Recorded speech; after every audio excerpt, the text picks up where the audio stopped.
EJAY the DJ Walker Flock in this motherfucker Brick Squad and Monopoly, bitch. And now, ladies and gentlemen, please welcome your teacher, EJAY the DJ. Check 1, 2. Yup, you know what it is. Your boy EJAY the DJ. Man, this conversation with the DJ, man. I got somebody interested in the building, man. She holding it down like she's making some noise, and I'm happy to have her first because you know this is EJAY the DJ. Like I said, when I meet artists, I like artists and I bring them up here. This is not for play. If you're an artist and you can't get up here, it's not my issue. You're not that good, but it's okay. But Miss COXX is in the building. I'm gonna let her introduce herself because she got an ATL and she's making noise. And y'all better be in tune because when I say she's working, we gonna talk about it. Miss COXX, what's going on? What's uppers? How are you? I love it. So Decatur way is greater. Let's talk about that. Why Decatur way is greater? What you mean? That's where I'm from. I don't know. I'm from New York, so I need to know the scoop. It's Decatur where it's greater. Lloyd done told you that. You ain't hear when he was like Decatur where it's greater. Yeah, but he didn't say why though. Like I need the details of why.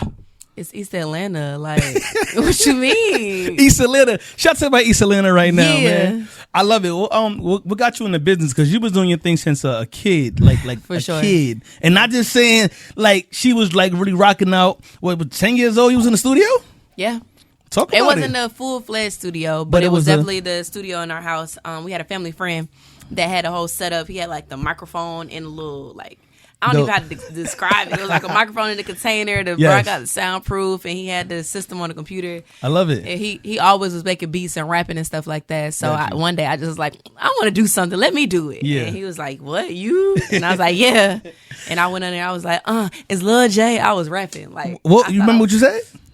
It's Lil J on the track. Can I curse on here? Yeah, no doubt. Oh, okay. I was like, it's Lil J on the track, nigga. So get back, nigga. Because you know where I'm at, nigga. Indicator where it's girded with my brother Sue Key. You know who we be. Yo, that's he was fire. Like, it's Zone 6. I'm on the block with these kids.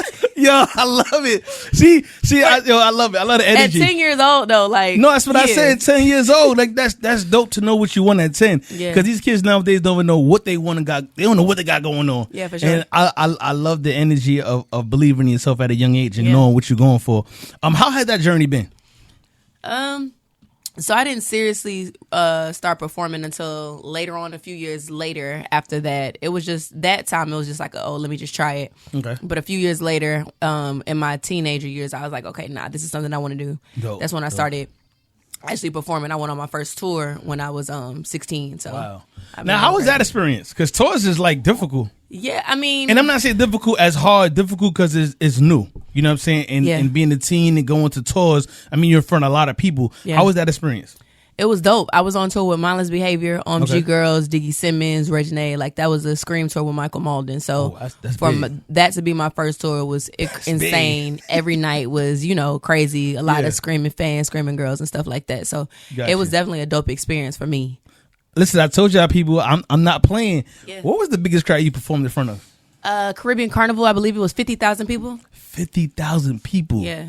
Now, how was that experience? I ain't gonna lie. Like, I had used to be in front of 1,000 people DJing. Yeah. So 50,000 people was just like, wow. How did you like overcome that? If you did had to overcome anything?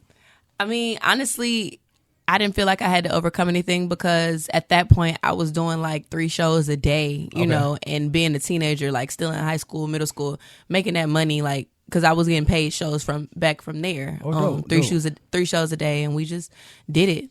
How hard is that? Because a lot of artists don't know how to make shows or get paid from shows. So how hard is that to get paid from a show? Is that an easy process to actually be an artist, a new artist, and get paid to get booked? I feel like the main focus that an artist should do when it comes to attempting to get paid shows would be to increase your value as an artist. And I say that by, knowing, like, making sure that people know how much they want to pay you. Because I can come in there and be like, I want $10,000. And then they're going to be like, okay, well, are you worth the $10,000? Like, what do you bring? Are you going to be able to bring us this money in? What do you have going on and stuff like that? So I think artists should focus on making sure that they're valuable and showing that they are worthy of getting that pay, or also putting on your own shows, going places, tapping in with DJs, promoters and stuff like that, booking your own events, and then getting other local artists to come in with you. I love that. I love that combination. You said tapping with the DJs. How important is the DJs to you right now? DJs are extremely important for me. My manager and my management team as a whole have been very, very, very, very, very headstrong on making sure that DJs are appreciated and allowing me to understand the importance of a DJ. Just because they're who playing your records. Their DJs are in the clubs and the parties. They're all at the events and stuff like that. So with that being said, if you're not tapping in and being favorable and getting personal with them, then you get half the battle once you actually tap in with them. So we've been in each city, each state, running it with DJs meet and greets, making sure they got merch, they know me personally, stuff like that. How was that process? Going state to state, meeting DJs. How do you keep up with everything? Because meeting DJs is like a full-time job. Networking. You also have social media to keep up with. How do you maintain all that? It's definitely not easy. It's extremely hard. Like I said, I just, it's all about having the right people around you. Yes. I'm a firm believer in the people around you. They do matter. That's why one of my biggest prayers is discernment. Like anybody that's not for me to be quickly removed. But amen. Having the right people keeps you on track for sure. Like setting things up, these meet and greets, and knowing people who know people and everything. That's super important. And how do you build a team? Because I think like right now we in an era where everybody want to be a part of something, but nobody want to put the work in. How do you like really pick a team that's really dedicated to you outside your family and people you know personally? So for me, majority of my team is my family. Okay. I'm not gonna lie. My sister is my assistant, along with I have both of my best friends are my hype girls, dancers. They're also That's dope. Part of my production team with helping me with things. My mother is on my management team / executive production. She does a lot of the executive work for it, funding. My direct manager, I've been knowing him since I was 16 years old. That's so a blessing, for real, at that point, we're technically family within that as well. Just knowing him so long, he knows me. So I just make sure that the people, like I said, those are people that have been knowing me. Like they're on personal basis. They pay to the house for the food. You know what I'm saying? They vibing. They know where I live and that's everything. Super important. That's why I had to ask that question, because as an artist, you really got to understand who you are and who you have around you, because you got to have people that's going to tell and that's really important. And a lot of people like the word yes all the time, and you can't always be right. So that definitely got to respect it. And you got Mama Love on deck, so that's even dope, for real. I appreciate that. Like shout out to Mama Love, because I feel like that's super duper important, and being grounded and having your parents around and on this journey, because this business could get real cloudy real fast. Absolutely. And as a woman in this business, how do you overcome the challenges with like a male dominated industry? I say this all the time. I just feel like as women, we have to stay the course. Yes. Stay true to ourselves and never feel like we have to sell ourselves short to make the next person feel good. Agreed. Never feel like you got to fuck your way to get anything. Yeah. And I take pride in that, like being able to say that I didn't have to sleep with anybody in the industry to get to where I've gotten. So all of the tours, the radio, everything that I've accomplished or what I've done has been off of sheer talent, work, and grind. That's definitely important, because I'm really a firm believer of talent. You could do it. Like ladies, like you could really do it. I just hate to see females that think they gotta sell themselves short just to get ahead. And there's other ways around it, and there's successful females as herself right here in person that you can see it. Yeah. So like this is results. So don't think that if you're a young girl right now want to be an artist, you don't gotta be a sexy red. You don't gotta be ratchet all the time. Mm-hmm. It's other stuff to talk about. It's other stuff to be. Like be who you are and create that own lane for yourself and people around you. So I love it. How has Atlanta influenced you? Because there's been a lot of people coming from Atlanta. I don't know exactly the East Atlanta. I can't say every artist. I know was that 21 Savage from East Atlanta? Mm-hmm. I don't and Lloyd. Who else is from East Atlanta, and how has they influenced your movement and your style? So you got Gucci, okay. That's East Atlanta Center. Yeah, that makes sense. So that makes sense. Yeah, like you said, Gucci. We got 21. Okay. We got Lloyd. Who else from East Atlanta? Jeezy. Okay. Mm-hmm. That's what I'm saying. East Atlanta, we got them bangers. No, the reason why I'm asking, I had to learn that because when I'm DJing in certain places, they want to hear certain artists. Like Gucci definitely got to play on the East Side. Yeah. So it's certain artists, like the South Side artists, you got to play the Waka. Like I had to really learn Waka's that. definitely South Side. The Migos is from the North. Yeah. Like, you had to really learn the geographics out here, and it wasn't easy for me in the beginning. Like, it was really like a test. Like, I had to go back to do homework and consistently learn. With everything going on, how do you target your music to the females? How do you target your music? I feel like I make mood music, and when I say mood music, it's a song to literally describe however you're feeling. So I think I'm relatable to the females just because it's what I go through as a woman, and if it's not what I go through, is what somebody around me has went through, whether it's like hardship, breaking up, being in love, just want to be outside with your friends doing hood rat shit. You know what I'm saying? It just depends. I got a song for everybody for sure in that facet. Got you. How did the song with you and Dirk come about?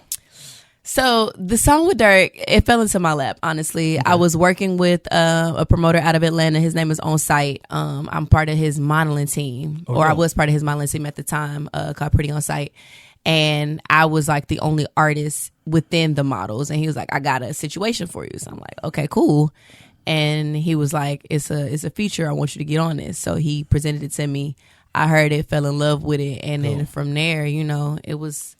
the rest is history. It's doing crazy numbers. So y'all make sure y'all go stream next. Headboard featuring Lil Durk. And I'm going to go ahead and put my disclaimer out now. MZ COXX is not responsible for any babies that is made while listening to Headboard. Okay? Listen, if you know me, I'll be in the club. I do be playing Headboard. I do play that with the strippers. I'm in the strip club. And they be... Yeah, so totally right. Listen.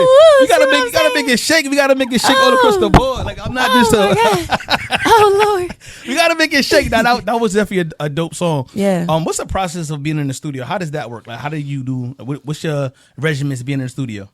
Well, for me, it honestly just depends. Like I said, I'm a mood type of artist. So if I'm in a good mood, happy, cheerful, then I'm 9 times out of 10 gonna make fun music, party music, and stuff like that. Gotcha. But being human outside of an artist, every day is not gonna be a good day. So Agreed. There's some times where I go into the studio when I'm just not feeling it. I may feel like fuck love type of thing. It just depends on the vibe. Honestly, yeah. I always go in there with I need a bottle. I need something to sip on. A bottle of what though? Tequila, reposado. Reposado? That Don Julio? Don Julio make that Julio. I said disbelief. My disbelief too is... Shout out to disbelief. I gotta, I met them over and I said, I need to get some of that. I gotta talk to them about that. I rock with that disbelief. That's my dog over there at Disbelief. I think they were in my Go Ahead music video. So I'll do Disbelief. If I can't access that, then we'll do Don, we'll do Terramana, Casamigos. I mean, anything in that Reposado family. I don't really discriminate on that. Yeah. I'm just a tequila girl for sure. Ain't nothing wrong with that. How has Atlanta changed for you? Because from my understanding, I'm still new here. Everybody say Atlanta is super different than when it once was. You was here for a while. You live here. How has Atlanta changed from your opinion? Besides, everybody want to come here because of the traffic. What you mean? You can't get nowhere because everybody want to come to Atlanta. Go home, return to sender. And I'm going to say that because I'm born and raised. Respectfully, return to sender. We full. Stop coming here. We full, y'all. Golly. That traffic is crazy. It's terrible. That traffic is crazy. You can't go nowhere. It's so bad. Oh my God. They can't drive. I don't know how y'all learn how to drive in Atlanta, but it's not working. This don't work. I don't know. But you're from New York. Don't get me started on New York traffic and how they road rage goes. All right, so New York, we got traffic, yes, but we got traffic at the Pacific times between 4:45 to 6:45 is guaranteed traffic on the FDR, the West Side Highway, guaranteed. We know that already. But you could go around the traffic. In Atlanta, it's 4:00 in the morning and it's traffic. It's like, yo, you can't even creep on a late night at the right time. You be creeping? Hold on. You just go slide past that. You can't even creep. Excuse me? I'm just a DJ. I go to the club and go to sleep. That's all I do. So you must got a girlfriend or a wife or something. Nah, I got a girlfriend. I'm single. Atlanta don't allow you to have a girlfriend in Atlanta. You can't have a girlfriend in Atlanta. You can't. Why you can't have a girlfriend in Atlanta? Because Atlanta's too complicated. Oh, please. It is. It's really complicated. All right. Every girl wants you to spend $10,000 on their first date. That's a lie. It's true. It's a lie. It's true. You said every girl wants you to spend that's a lie. 90%, 93%. Where do you find your girls at? That's the problem. I stopped going to strip club. That's why. That's why. See, there we go. See, don't say everybody, all the girls in Atlanta. I've been going to church though. I'm going to church. So shout to the pastor. We working it out right now. What church do you attend? See what I'm saying? Nah, new birth. Pastor Brian on the east side. Yes. You go to church. You must stay on the east side. Nah, still the north side. And you go all the way to. I used to stay on the south side. Just moved to the north side. So that's on the why. south side. Okay, I just moved from the south side. Okay. The south side was cool, but I had to travel away from everything. It was getting too lit on that side. Okay. The south side is the original Atlanta. I'm hearing that's the original Atlanta. So how was it original Atlanta? Like that's like old Nat. That was like the original Atlanta. They saying I don't know. So I'm hearing that. Really? I'm not asking you. You're Atlanta native. I don't know nothing about that. All right. Atlanta is Atlanta. Atlanta's Atlanta. Yeah. But didn't what's the name say certain parts is not Atlanta? What's her name? Amaretta. Amaretta said certain parts is not Atlanta. Mm-hmm. She said College Park is not Atlanta. So I don't know. I mean, she was speaking under the direct thing like APD. Okay. So if you're under APD, that is which is considered to be Atlanta within those zones, which is zone 1 through 6. Okay. And then, but people claim because it's close to it, they'll just claim like the zones and stuff like that. But Atlanta is still Atlanta. But then they switched the zones around. They just switched the zones got switched. I was seeing on the news something like that. They changed the zones around. Yeah, but it's still the same basis. Atlanta's different. How the food come about with lemon pepper? You know about that? Because lemon pepper. What you mean? Let me get a 10p hot lemon pepper sprinkle with the peach drink on the side, extra crispy, extra wet. Yeah. I am not doing lemon pepper at all. I want my shit fried regular. Give me some hot sauce on the side. Real New Yorkish. That's it. You want to go to the Chinese stuff. That's the problem. You know that. You going to the Chinese Facts. And you want the ketchup and barbecue sauce on the side. Nah. Just give me the hot sauce. I do the barbecue sauce in the house because they should be a little watered down here. New York got the hot sauce and barbecue sauce. You mix it the right way. Yeah, that's the right way. But in Atlanta, it's not the right way. And I leave my drink plain, fried, or breaded. That's how I do it. You come to the club, they know me fried, breaded. I'm good. Hot sauce on the side, and give me some drinks on the side. We good to go. That's how I like it. You don't eat a 10-piece? I do 6. It's simple. You don't go to American Deli? I fuck American Deli. I do. But I like the mango habanero, if I'm saying it right. Well, the sauce. Doches busted. Mm-hmm. I do that all day. The lemon pepper, though, I was in the club one night, and I ate one, right, and my veins started popping up, so I got nervous. that's my veins started popping. I said, yo, I ordered a pitcher of water. They was like, I just wanted water because I was so scared. My shit just started popping up. I said, I'll get to the heart attack or something. After that, I said, I'm good. Lemon pepper is not good for me. You fuck with them every day? How often you eat lemon pepper? I said I do hot lemon pepper. But it's salty, right? Or mild lemon pepper. This is salty as fuck. And how often do I do it? Probably at least about maybe 2 to 3 times a week. She from Atlanta, y'all. Because my mom, I said, be like, oh my God, all you want is chicken wings. See? I love chicken wings. She from Atlanta. See, I need some mixed food. Like I need some indifferent. I need some Spanish food, some Dominican food. I do love Spanish food. See, my family is from Panama, so see, I need some. I'm big on arroz con pollos and all that stuff like that. I went the other day. I was on the east side of Decatur actually, and I went to a spot and I had some biryani. That's Indian food. It's like rice and chicken. That shit is busted. I rock with that. I like different kind of food because I'm from New York, so I'm used to like the Oriental food and all that different stuff. Yeah. So I'm into all that. So what's some plans for the rest of the year's almost over, but 2025? What's some plans that you got going ahead for yourself? So the rest of the year, I am finishing up my last leg of tour. We still have, I think 2 more dates to do, and then we'll be done with this leg. And then the top of the year, 2025. That's when I start my second wave of tour, which is the MZ COXX Coldest Winter Ever tour. That starts on January 10th. It's a 10-city tour. Oh, that's dope. So we'll be some of everywhere. I'm also dropping a mixtape at the top of the year. In addition to that, I got an EP, 3-song EP entitled 3-Piece. I like that. When you sleep, you just said, what the hell you sleep? When I have to squeeze in when I can sleep for real. You honestly, a real hustler. Like, I mean, it's the grind. It's definitely the grind. I love it. I love the hustle. I love it. Damn, you going on tour 10 cities, like you really outside and working. Yeah. Like what's the inspiration behind all this? What keeps you going? What's your why? My why, outside of knowing that this is something that I like really want to do, like I wake up and be like, okay, this is what I want to do. Okay. I would say like my family, the people that are around me, my family, my close friends, the people that are in my like immediate circle, they would be my why. Like they give me the reason to keep going. That's dope. And you know, life is short. So I'm like, okay, Amen. I gotta, you know, I guess the typical stuff I gotta buy my mama house, my daddy house, and stuff like that. But I you know, I feel like I want my parents to be able to see accomplishments that I've done outside of what I've already done, but they gotta see that before it, you know, it's their time. Unfortunately, no, I love your thought process. You got merchandise? Yeah, I do. You do?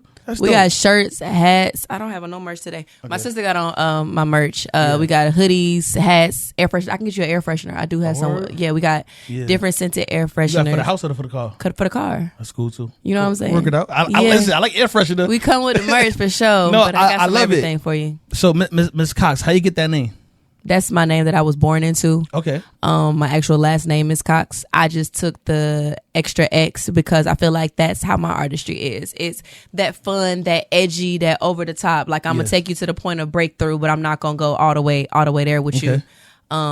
Hence the tongue, the fun, the wilding out. I just like to have fun and have a good time. I want everybody around me to have fun and have a good time. So you very liable to see girls stand up on the couch twerking with tequila bottles on their head. Like, you know, we just wilding out having a good time. Nah, I love it. And that's really important right now. And social media, how do you combat that? Because everybody say content is king. How do you know how to put the right content out? Because the keyword everybody say is content. We all know that. But what's the key content to put out that's going to keep your fans engaged? How do you know that? For me, I would just say the right content to put out is the content that is within your niche and or what you do. Yeah. Because, for example, on my social media, you're going to see something about music, something about being in the studio. You're not going to see like, oh, hey, I'm trying this food. You may every now and then like a sprinkle if they like a restaurant invited me to come and try their stuff. But for the most part, when you go on my page, you're going to be able to see like, oh, she's an artist. She does music. She raps. She does shows. She does movies. Like you're going to be able to see that I'm an entertainer. I got you. And as what's going to separate you? Because there's a lot of girls out right now. What makes you unique?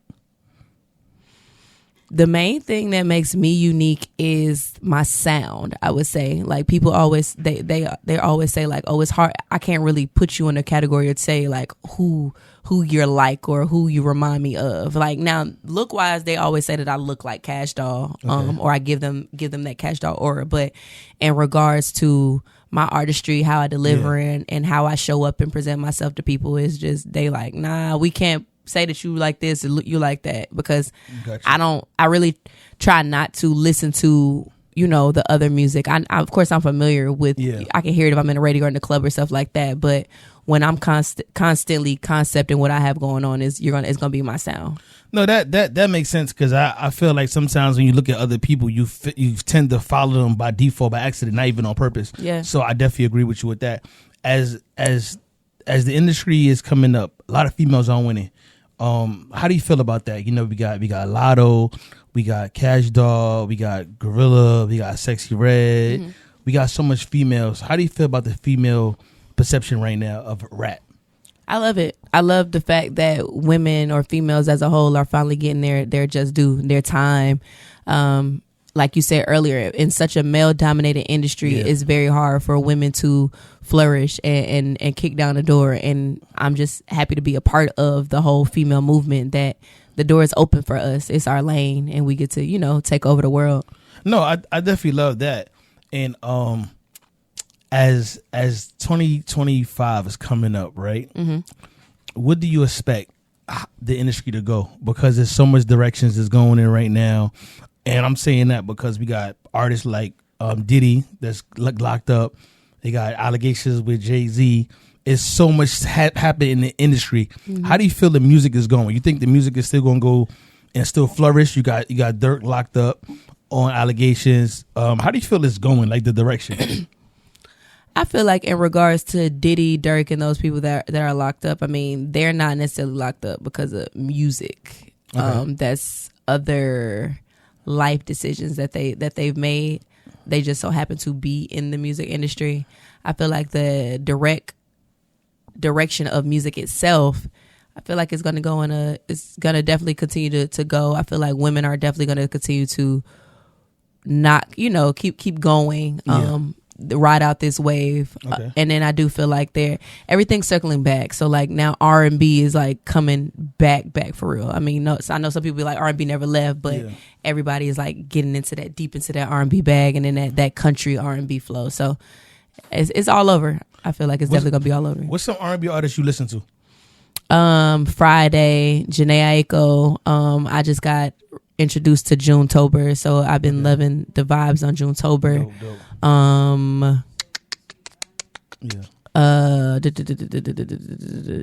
Usher still, Chris Brown still.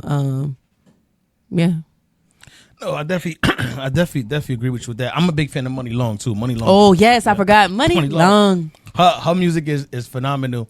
What artist that you want to work with right now that's coming up? If there's an independent artist that's like on the verge that's breaking that nobody knows about, who would you want to work with? And there's a celebrity that you haven't worked with, who would you want to work with? Missy Elliott as a celebrity that I would love to work with, just because she's like literally my biggest inspiration in the music industry as far as being a true entertainer. So I definitely want to work with Missy Elliott, Moni Love, Lil' Kim in regards to those people that paved the way. I'm definitely open to working with my Atlanta sis, Lotto, Big Lotto, Money Long, Janae Aiko, and I love Friday. Like I want to work with Friday as well. Dope. You said up and coming Atlanta artists. Yeah, it could be. It don't got to be Atlanta. It could be anybody. Just want to get an idea of who you listening to. You put me on a hot seat. It's okay. You don't got to name somebody. Upcoming artists that I would like to work with. I don't know. I don't know on that one. I'm really not sure on that one. Nah, it's all good. We on in work the it club, out. We all fam. We all fam. So I want to touch up on the EP you got coming up. Okay. How you come up with the 3 songs and who produced it? 3 songs is produced by my producer Yako Worldwide, Yako Beats. So shout out to him. He actually from Atlanta as well. At first it was gonna be an album, and then everybody was like, no. Then I went back and I was like, I want to do an EP, and EPs is like 4 to 6 songs. It just depends. And then I was like, no.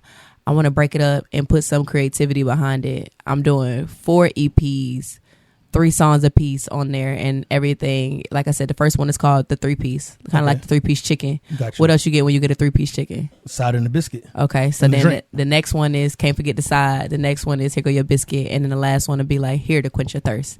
So it goes. It was a strategy for creativity. That. I wanted to do that. I don't feel like anyone is doing that in that facet, dropping quarterly EPs. So I'm gonna do that, and then like I said, the mixtape is coming.